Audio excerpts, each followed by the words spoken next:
Hey guys, it's Sylvia from Backyard Brushes in Fountain City, Wisconsin. And in today's video, it's all about Sonnet's Creative Makers Box and its first birthday. Happy birthday. And although the box looks different, it still has the same quality materials. Plus, there's now the new electronic files, which I quite haven't learned how to use yet. But hopefully by next month I will, because when I looked at them, they are so beautiful. So let's roll up our sleeves and let's get creating. So in the June box, we have the Be Kind by the Painted Photographer along with the Willow Blues. From Royce, we had the Botanical Ephemera, and then we also have the Crockery Masterboard.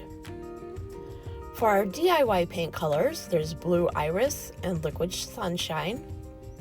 And for fusion, we have the Tuscan Orange and the Midnight Blue. Sweet Pickins, we have the Navy Blues. We also got a beautiful bird napkin. And don't forget the thank you card we get every month that says, "Our dreams may seem impossible, but our creativity can turn them into reality." So let's see what I've done.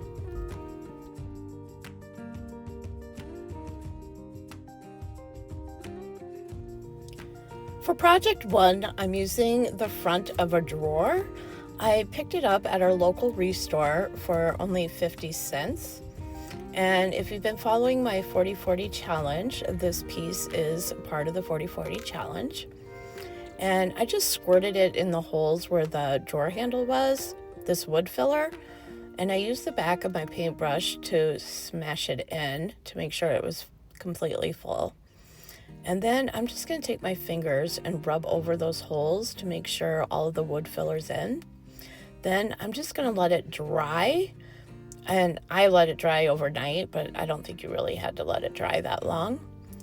Then I took it into my shop and I used the electric sander and I sanded down the whole front of the drawer. I chose to start with the Liquid Sunshine by DIY, and I gave it 2 coats of paint around the edge of the drawer.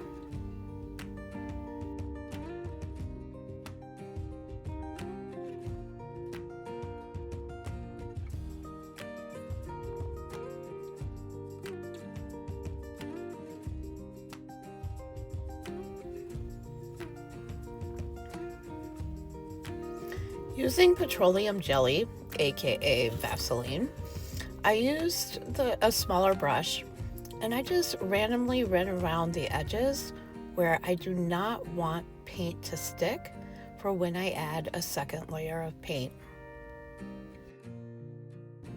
Using Blue Iris by DIY, I'm going to go over the sunshine with the Blue Iris and just completely cover all of the yellow.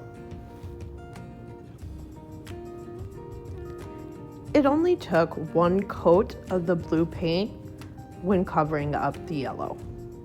Once it was dry, I grabbed my little hand sander, finger sander, and I just gently sanded over the edges. And between the edges where I sanded and where the petroleum jelly was, the paint came off and I was left with the yellow distressed underneath the bright blue.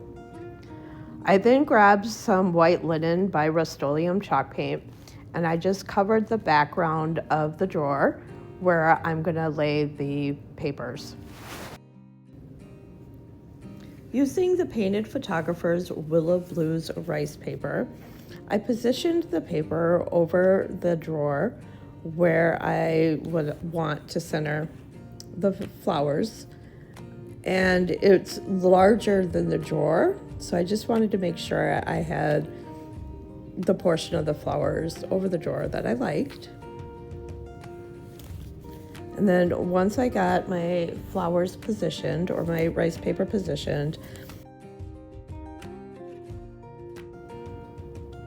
using Liquid Patina by DIY, I'm gonna apply the decoupage medium to half of the drawer where I'm going to lay the rice paper. I'm choosing to use DIY liquid patina. However, you can use the decoupage medium of your choice. I just tend to prefer using the patina since I usually have less wrinkles. I also know that if I do have issues with wrinkling, I can use a flat iron and iron it out once it's dry. I just use my hands to press the paper into the liquid patina.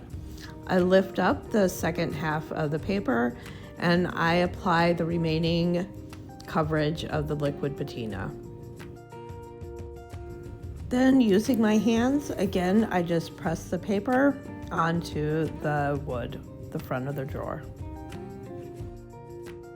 And I just go around pressing into it and making sure that the ends are sealed. And if I have any wrinkles, I just push them out with my hands.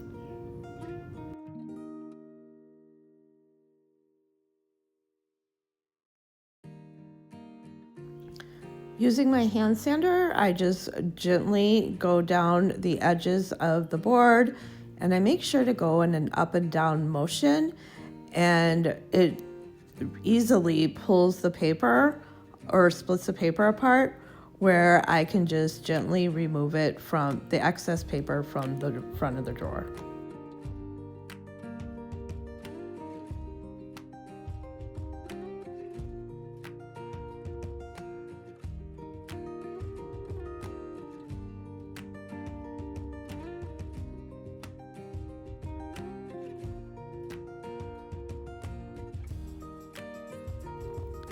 Once the paper is dry and adhered to the board, I use liquid patina and I seal the paper to the board.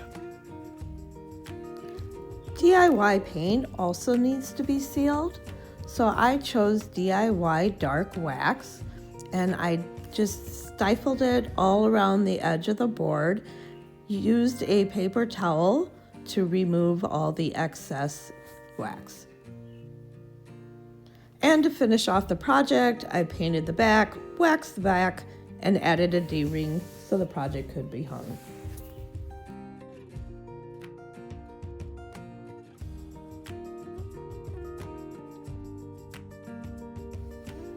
For project 2, I'm using this round cutting board.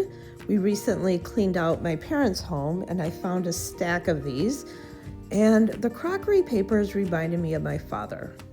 So I thought it would be a perfect fit. Using DIY weathered wood, I painted the edges. Now I'm going back with a baby wipe and wiping off the extra paint, and it gave it a nice stain and it darkened the wood. And using petroleum jelly, I'm just going around the edges randomly. Using Alchemy white oak, I am going to cover around the edges of the weathered wood, of the edges of the wood round. And using the same light paint, I'm going to cover the center of the wood round where I'm going to use the decoupage paper. The light color under the paper helps it pop out.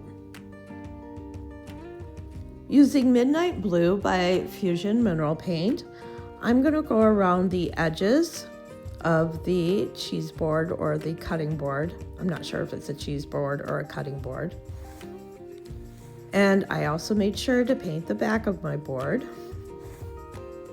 I just think it helps finish off the project when you complete the back of the projects, especially if you're going to be selling them.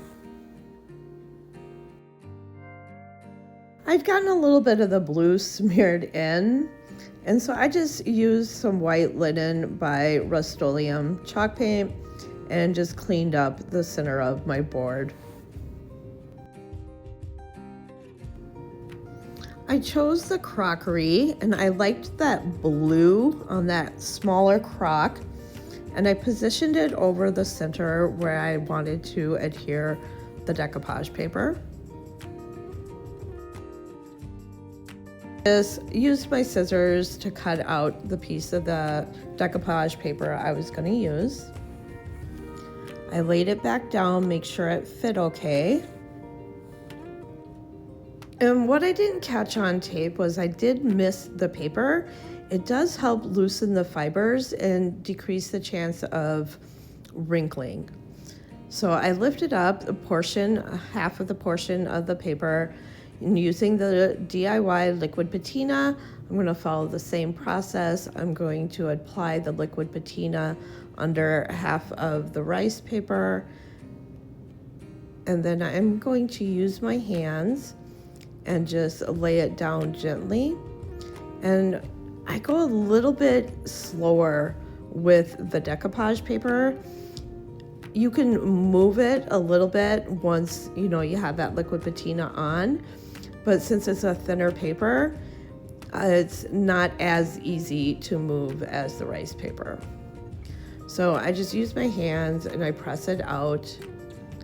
Then lifting up the bottom half, I can apply the remaining DIY under the project.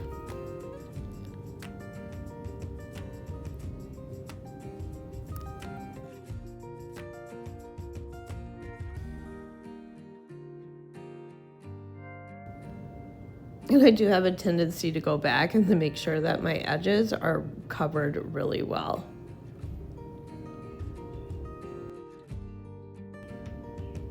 And I just gently apply the decoupage paper over the patina and smooth it out with my hands.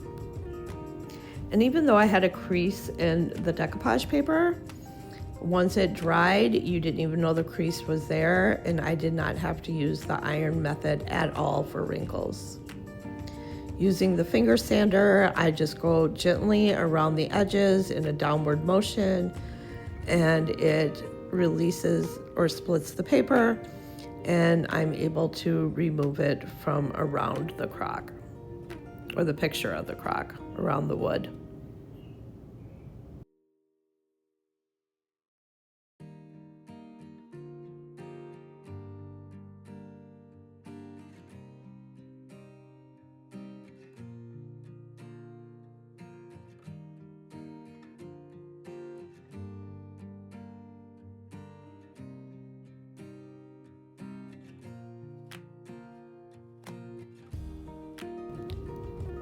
And I just use the liquid patina to seal the decoupage paper onto the wood.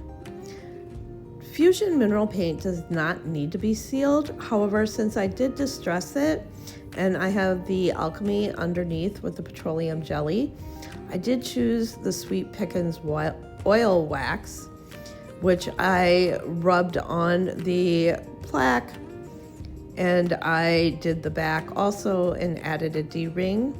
After the Sweet Pickens was applied, I let it wait 10 minutes and I removed the excess wax.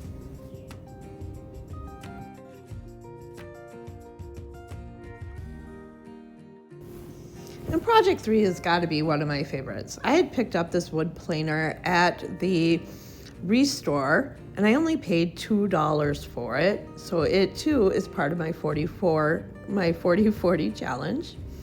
I mixed up some of the Midnight Blues Sweet Pickens milk paint, 50-50 ratio, mix it up, 50-50 ratio of powder to water, let it sit for 10 minutes.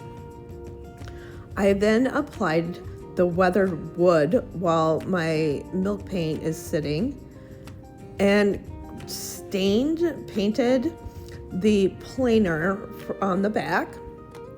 I added the Sweet Pickens milk paint on top of the weathered wood.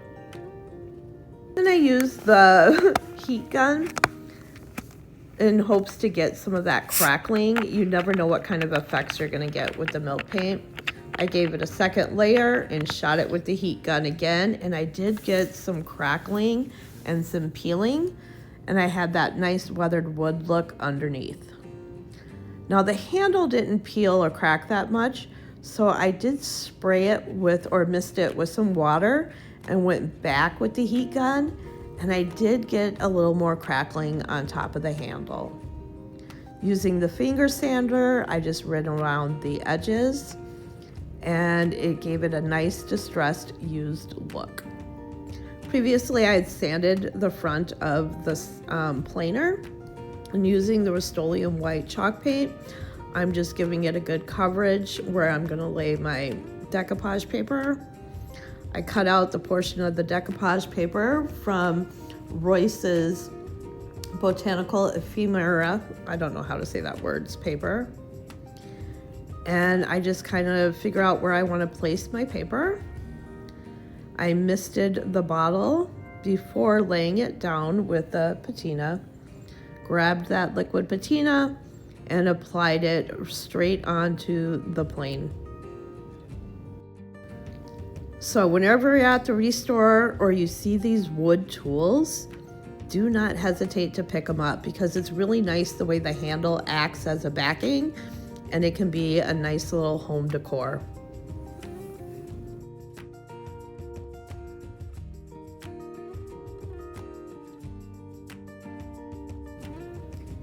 And with half of the liquid patina on the planer, I'm just going to position the rice paper again right over the patina and where I want to place it.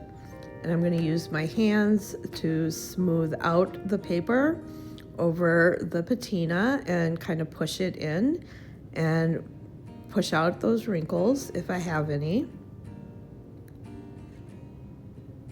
Lift up the paper, apply some more decoupage medium. Again, my choice is the liquid patina.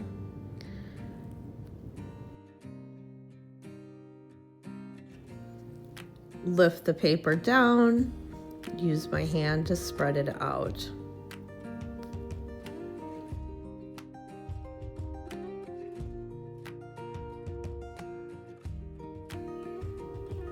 And use the finger sander, again, up and down motion so I don't rip the paper. And I seal the project with the liquid patina. I chose again the DIY dark wax and I just stippled it all over the handle, and then I went back with a paper towel and I wiped off that extra wax. And I think I have a pretty cool and unusual item for home decor.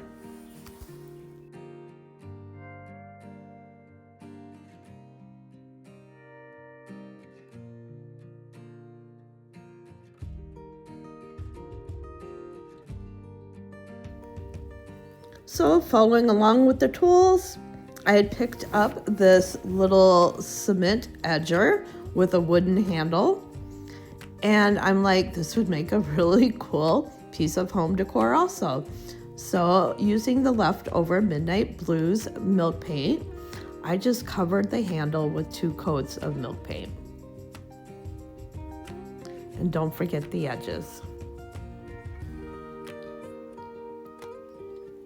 Using the Rust-Oleum white linen chalk paint, I covered the metal surface area of the tool, of the edger, including the curved part at the bottom.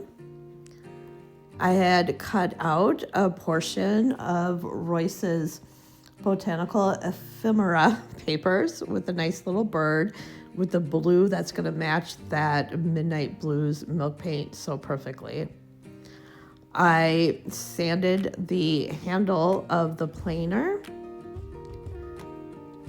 used liquid patina, and I adhere using the exact same method. I just adhere the decoupage paper right to the planer, except I think I did the whole surface since it was a small surface area. I placed the paper.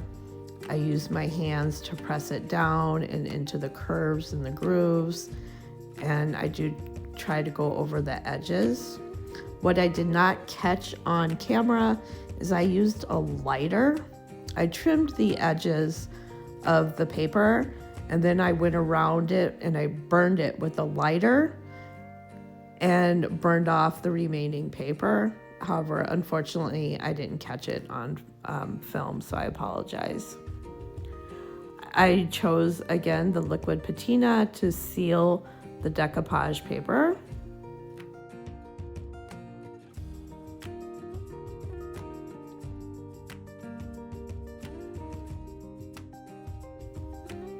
And making sure to get those edges really good.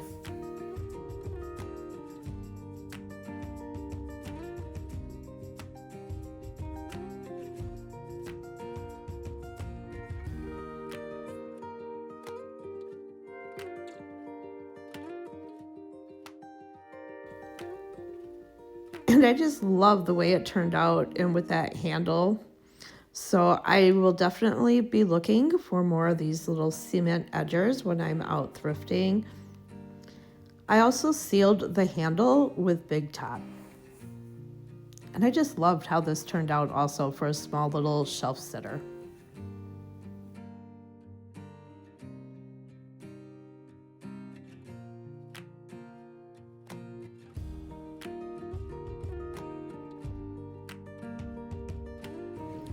So I'd love to know which one of these projects is your favorite. I definitely think mine was the planer or the cement edger. Happy birthday to Sonnet's Creative Makers Box as we celebrate its 1 year's anniversary. And if you are not already receiving the box and you're interested, I will have a link below where you can bypass the waiting list and get your box now. So if you found these projects inspirational, please hit the subscribe below and follow me along on my creative journey. Thank you.